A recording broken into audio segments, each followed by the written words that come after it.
Build creative confidence. Beat the inspiration addiction. Join the Writer's Gym.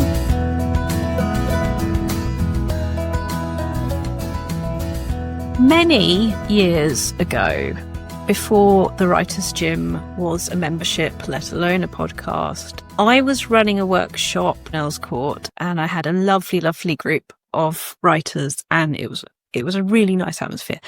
One day, one of those writers came in eager to tell me about this new pub that they've found, and about how wonderful the view from the window was, and how nice the coffee was, and how it really made you feel like a writer. And her friend agreed with all of this, and they'd gone there, and I listened to this, and then I said something that was either very, very cruel or very, very necessary, and I will let you be the judge of which. Did you do any writing? No, they hadn't done any writing.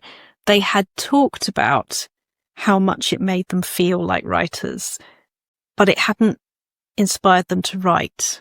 So they felt inspired, but were they inspired? So back we come to my ever popular or unpopular beating the inspiration addiction idea. It's not that I don't like inspiration. I love it. I love it when I start walking and an idea arrives and I have to stop walking to write it down.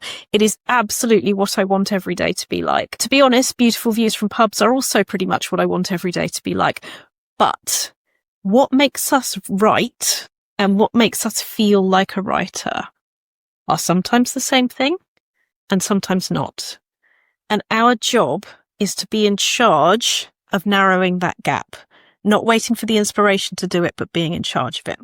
So here's what I do now when I go to a really lovely pub or a really lovely cafe, and I give myself what I call a writing date, which is a date with myself and my writing. I consciously give the first few minutes to going, oh, this is nice. And I look out of that window and I drink that coffee and I eat whatever it is I'm eating. And I am there, hineni, as we say. I am here in the moment. But there's another kind of here. I am, or I am here, which is what am I here to do? What is the good that I can do?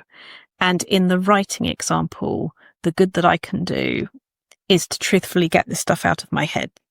Not to think there will be a day when I feel more inspired and that it'll all come naturally, quotes. Natural and hard work are not polar opposites.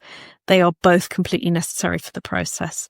So, yes, I take my writing to a cafe or a pub, but I spend that time with the writing, not just with myself as the writer, but I narrow that gap and I get some stuff onto the page. So when we talk about beating the inspiration addiction, it doesn't mean moving further away from inspiration.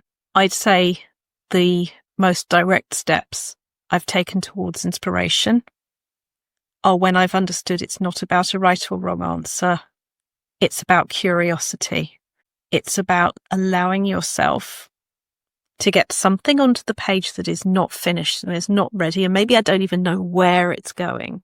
But if I narrow that gap, if I get it from my head to the paper, it follows that the next gap will be narrowed too. That version will be scribbled all over or typed up. It will start moving forward. I will start moving forward as a writer, because the way more writing happens isn't when we have loads more time. It's when we have loads more ownership of the time we have. And I have less time in cafes than I used to. But I know it's on me to make it count. And I honestly think I am having more fun as a result of expecting more of my time and myself. I think more is happening, and I think I know that the power is with me, not out there, but in here, and allowing what's in here to get out there. You've visited the Writer's Gym with author and coach Dr Rachel Knightley. Production and sound design are by Ashley Lexine, and theme music is by Chris Gregory. To join a Writer's Gym workout online or in London, as a guest or as a member, visit writersgym.com or email thewritersgym@rachelknightley.com.